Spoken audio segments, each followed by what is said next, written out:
Elemental just missed its mark. From the animation to the story to the characters, it was underwhelming.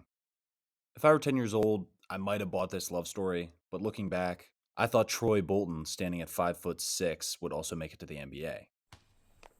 Knocked it out of bounds. This might be my inner Alex Jones coming out, I'm kind of retarded. but Elemental's box office success after their dismal opening weekend raises some concern.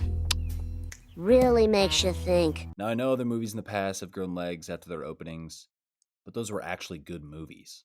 Would Disney buy tickets for their own movies to look good on paper to avoid a sixth straight embarrassing performance? I don't know.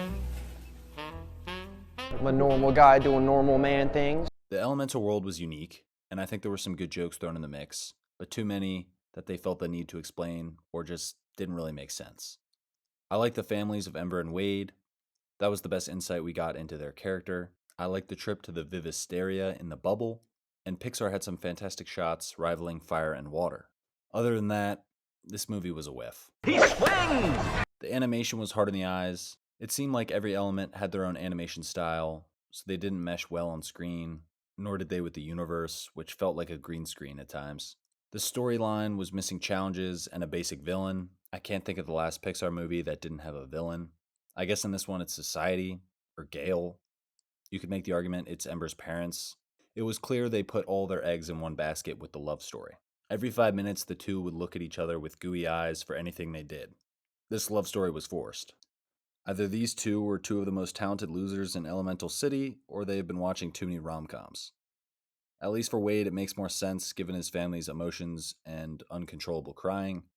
But for Ember, she seems to fall for him immediately, despite the fact that he nearly shut down their family's only identity and the only driving force for her and her family at the time.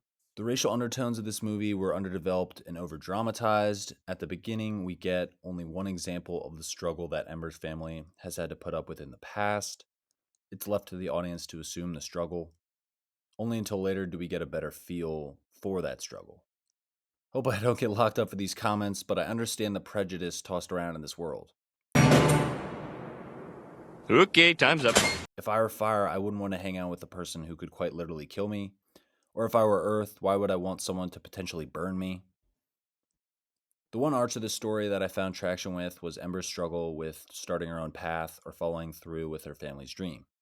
It felt like they shoved two different stories together, a family struggle to make it in a new land, and a love story between opposite people. There was too much going on in this movie and not enough at the same time. It's a shame because Peter Sohn's life story sounds incredible.